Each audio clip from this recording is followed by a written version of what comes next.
Ya, daghang kay nagliparan ya. Unsa man ni sila?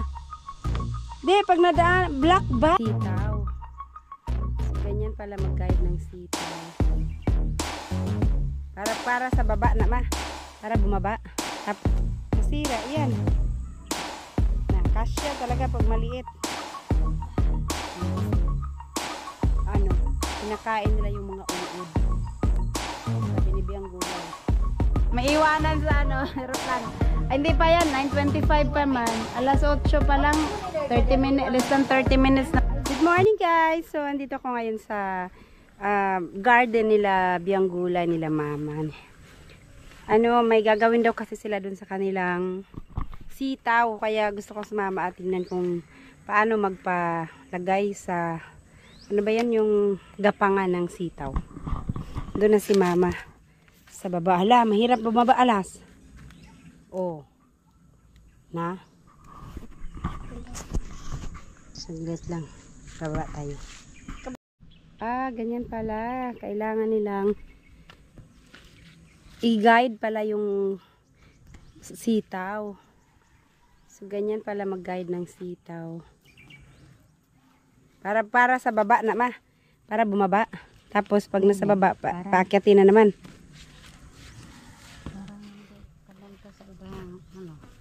Sa ibang lugar. Ay, hindi tatawid dito. Kasi ano tong dito ma? Pipino pala tong kabila. So, ayan yung mga pipino. Tingnan mo. Mayroon ng bunga. Uy, may bunga na. San? Ayan yung bunga. Oh. Yan.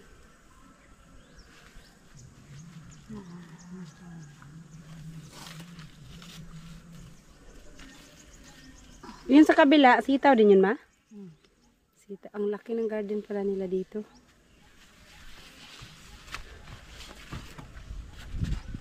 Kailangan i-guide.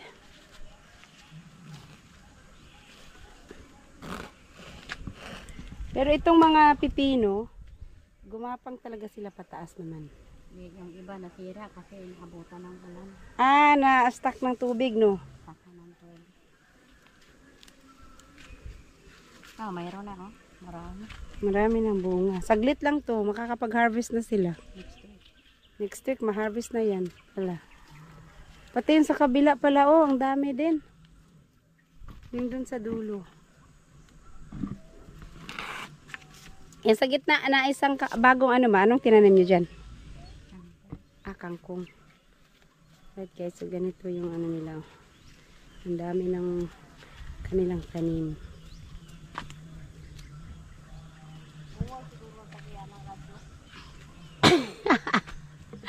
Sobrang lakas ng radyo ng kapitbahay. Pero malayo yun, oh. Nandun pa yun. Pero ang lakas sa bagay kasi sobrang tahimik dito. Pag walang maingay na radyo, eh lalong matahimik. Kanang bitawang kuan dai kanang nasa naabitaw sa iya bitawang kuan nga sanga na. Angay man siguro na siya puton dai. Ha? Ang ganda tignan pag ano. Ayan mga bulaklak Aron na. dili mo kuan kaayo ng kuan. Ayan si Biyang Gulay. Kay kadaan-daan na niya mamunga man gud mo nang gikapon para dapat siya bunga. Ang dami. Mo man ang gituyo na siya kapon. Itong dito na side. Kanina ni. Mga Tagas magbunga pa man ni. Pero kanang mubo pa din ayan sa lablusa upakan. tapos dyan mga okra. Kangkong naman sa kabila. Pati yun sa kabila, yeah, i-guide pa ninyo to? Oo. Daghan na bulak ito day. Daghan na lagi. Next week mag-harvest na pala kayo niya, no? Oo, namulaklak naman yung mga pipino. Pati pipino? Kaya nga lang pipino, wala pa na na-distribute yung tubig. Wala lang ginaari. Kaya ginaarian pa na yung hubas dahil hindi na ito yung taginano. Nababad kasi sa kagabi iyang nababad. Okay, so napatay na yan? Patay na? Ibalik lang bagay kani kana anak man na pag di na nimo diri ibalik. Asa kani diri anak. Anak lang. Kay ato ni pa diri na magisog ta pag-agyan ni diri. Nagbalik.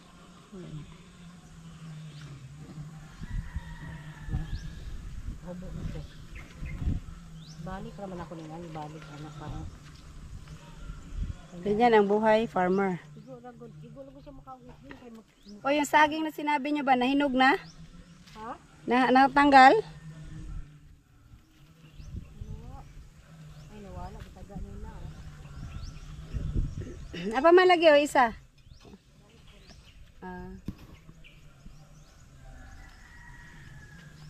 Pati pala dun sa kabila. Pumunta ako dun sa... Ang taas oh. Maharbis naman din ang mga sunod si Mama. This time na nila sa next week daw.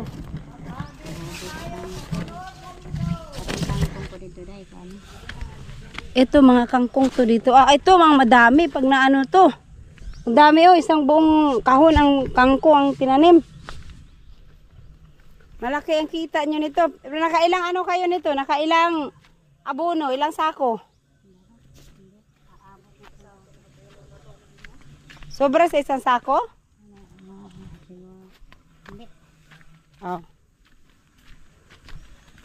Yung sa lote ang ano, maganda ano. Tamnan dun. May tubig pala dito sa kanal oh.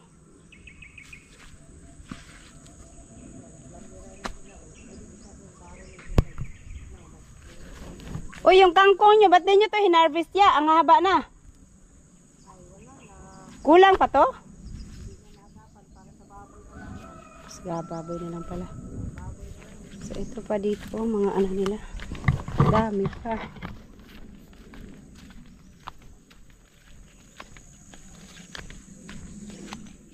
Dun sa, ito makapal, mas makapal na ang mga dahon nito. Ang dami na mga bulaklak dito oh. Ito dito. Ha? Ha? Abunuhan ako yung gamay. Yung hapon. Dito ba mas una to, ang kakapalan ng mga dahon. Tatawid. Nagdalagman ang kuan. Ay. Ay nako. Hindi ka makalusot dyan. Nasira yan. Na, kasya talaga pag maliit. Daming suluma. Simong kamot. Nauna to, bakit ang kakapalan ng dahon niya? Dahil wala siya na ano-ano. Ito, ang gaganda ng ano nila. Maganda ang tubo. Ang kapal. Oh, ang kapal oh.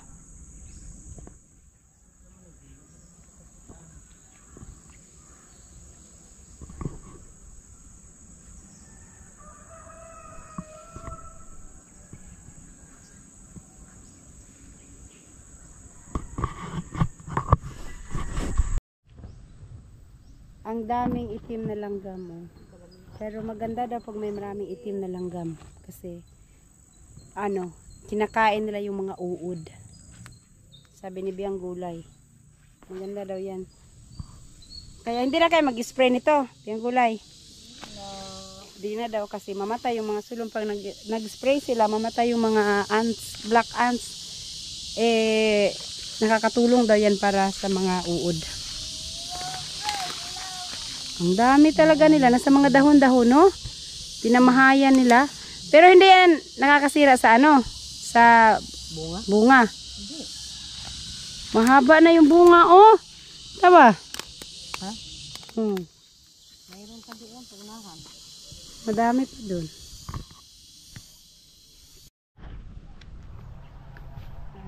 Ayun, natapos din sila.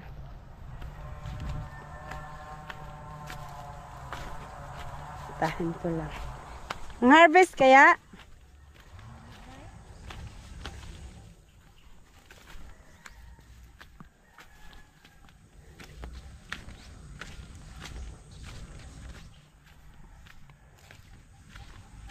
Yan ang kangkong nila. Ang dami ng bulaklak nitong mga ano no? Mga sitaw. Oh, mas dadami pa yan. Next week, madami na pala kayong ma-harvest niyan. Mga next week.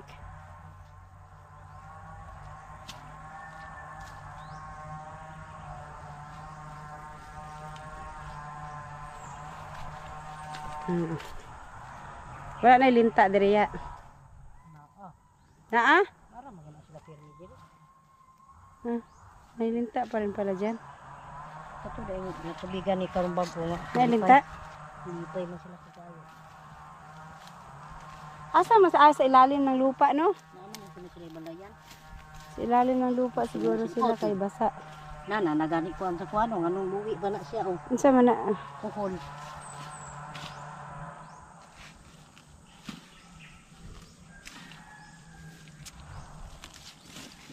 Kamot-kamot pa lang. Madami yan kaagad pag hindi na ano.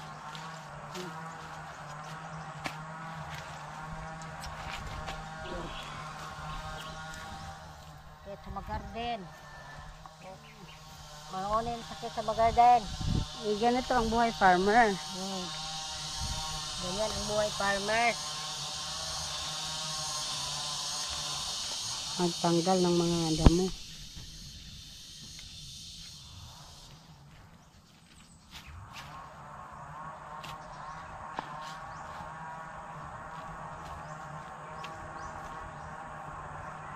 Kangkong pa inyo na-deliver, no? Kangkong pa, yun na-deliver nila. Pati okra, hindi pa naka-harvest. Yung dun sa kabila, ang maganda na yun pag ano. Ito magluto rin day. Oh. Eto, ang dami na mahahaba. Kaso lang, hindi na nila na-harvest. Kaya para habain na lang talaga para sa baboy naman.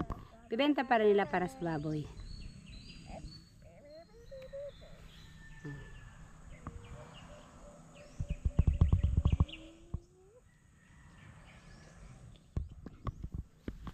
Yung mga okra, namulaklak na. Pero mainom pa, maiksi pa.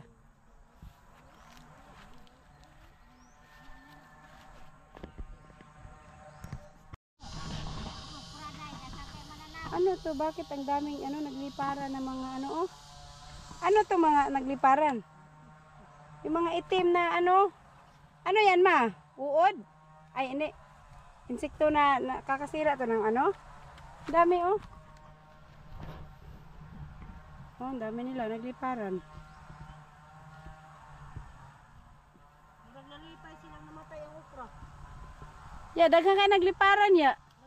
Unsa man ni sila? Di, pag nadaan, black bag. Ito yung sinabi siguro ni Duro, black bag.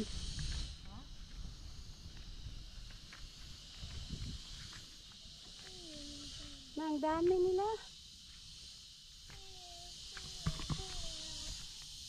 Dami talaga na nagliparan. Ay, and good morning guys. So, paalis na si Nanay Seward papuntang Manila. Pero, nagtaka kami biglang bumalik. Nagka-problema. Asa na si Kabungot? Bumalik? Ala, malate ka. Unsa oras sa imong flight? 9:25. Ay, go pa. Mapay pagka alas 8. Motor naman. Mabilis lang. Ayan, nagka-problema sila. Bumalik. Nagtaka kami, nagkukwentuhan kami dito. Tapos biglang gumawa dito. Oh, bakit nandyan? Kain mo na ng saging. Kumain na saging. Bumalik siya. Bumalik siya kumain ng saging. Kay mayroon naman siyang, marami namang saging doon, madatnan. Saging? Oh. Ano na bunso? Munta ka bantay nga ni ba? Motor na lang dahil kuan. Pumunta ka. Isa ka motor. Hindi daw mabukas yung ni Jokes. Ewan ko kung ano yung hindi mabukas. So, mayroon pa silang inayos. Kinuha. Oo. Jandre.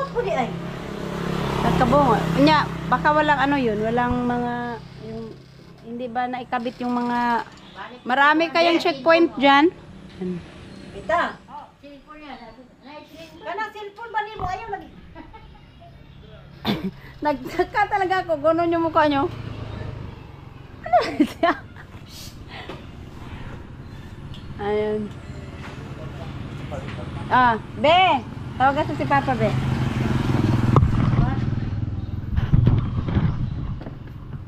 Oh. Ay, hindi pa. Kakabel lang. Alas 8. Hindi pa yan.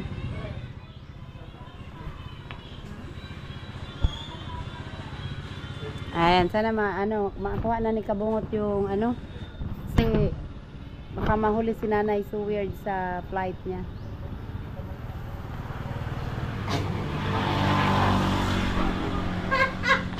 Tawa na. Hindi, may problema yung motor ni Jokes daw.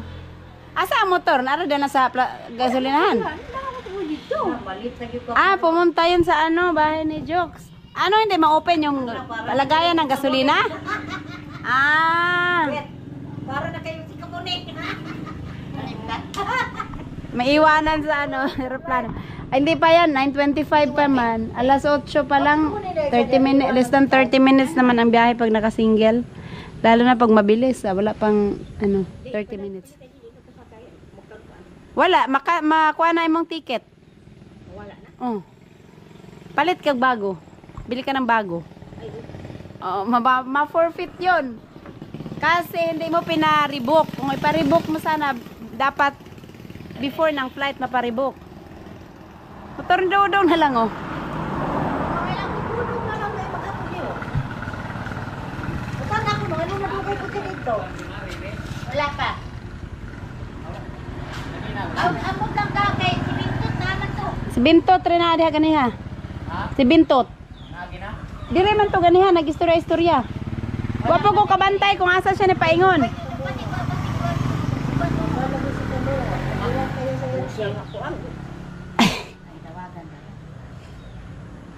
Ay, yung isang motor na lang hiramin niya, yung sa kasama ni si San David. San David Motovlog. Ano man ni asam ang motor niya? Laro ba? Baka mayroon baka mayroon pang hindi na ikabit. Walang side mirror, oh. Tinanggalan niya ng side mirror. Walang side mirror yung motor ni Kabungot. Maraming checkpoint ngayon. Bawal yan. Malaki ang penalty pa naman pagka mga ganyan.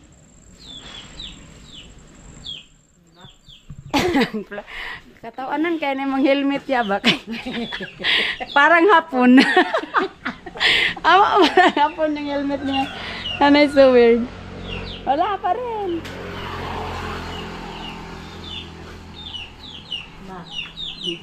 Hatid mo na lang biyang gulay. Yung gulay, hatid mo na lang. Sumi akong sakyan. Aglana din nato yung magic touch din nato diha.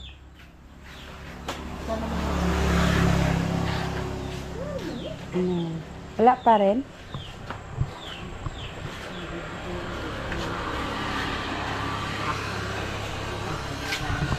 Wala pa rin si Kabungot.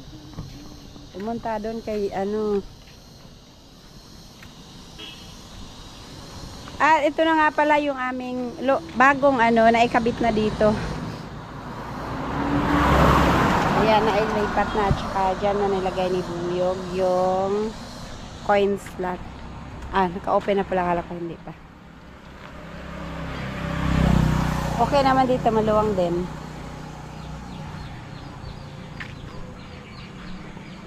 Mga lansones, ang dami, Kaso lang, ewan ko bakit nag-itim-itim yung mga balat nila.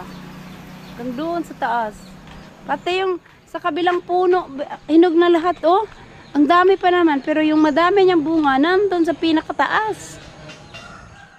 Dapat bata ang umakyat dyan kasi maliliit yung mga sanga sa taas. Ito yung dito sa kabila, Ito rin dito, mayroon pa to sa taas. Pinakataas lang, mahirap akyatin. Wala pa. Yung na lang ni sana. Motor ni San David ba?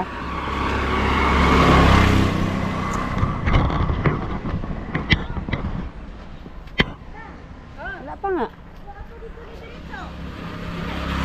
Andun yan kay Baka may inaya sila doon.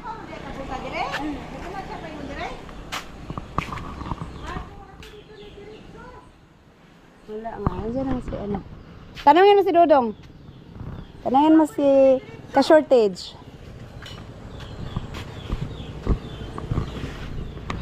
Ano yan, ma?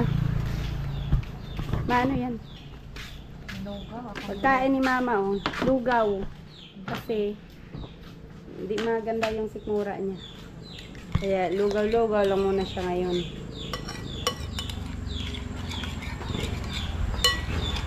Partner mo ng Oh, saging.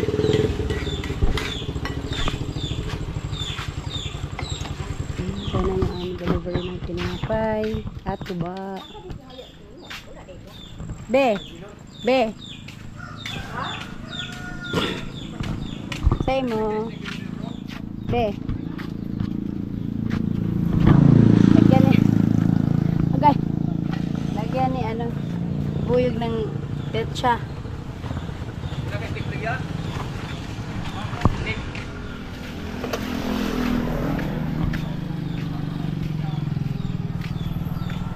Oo, pala pa si Kabungot. Mahuli na yan si Nanay Suher.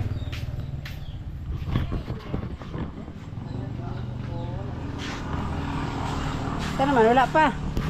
Alas 8:12. Igo pa. Unsay oras mo flight alas 9? 9:25. Unsa man na kanang Padagan Dili 9:20, dili 9:25.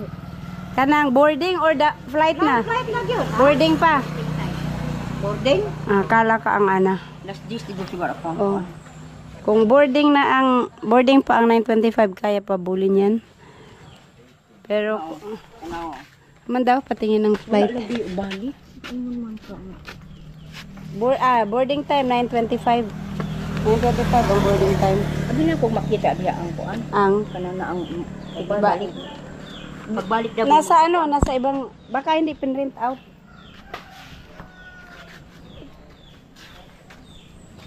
Ayan, nantay lang nila si Kabungot. Wala pa. Di ako nakatulog. Ay, kabiyang gulay. Tulog pa mayate sa airport, matulog. Baka hindi makapatuloy ngayon. Ah, Sakay na lang ka sa akin. Hindi ko pa dahil bubot. Magwala daw si Nanay Suwed pag hindi siya makapunta ngayon ng... kailangan makapunta na siya kasi namimiss niya si Tatsuki. Excited pa naman na siya ihag si Tatsuki. Wala, inayos nila yun. Sinubukan pa nilang ayusin yun.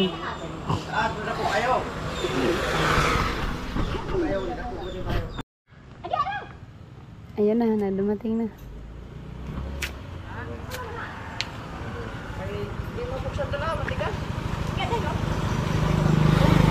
Nabri natin. Nabri na. Ini ang tao man na, pero na. Sandabit nga. Ang David na motor na mo. Yan, buti na David.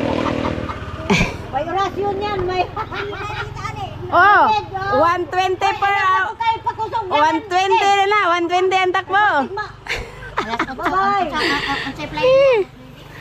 9:25 pa naman ang boarding. Ang oras ron? Sige raw, anong oras? Ha? Anong oras? Alas 8:15. 8:15, kayang-kaya bulin yan. Aga pa. Wala naman siyang luggage eh. Kaya yun. Nakaalis na rin sila sa wakas. Kaya problema yung motor, hindi mabuksan yung pang... Wala na, late na siya. Kung babalik pa.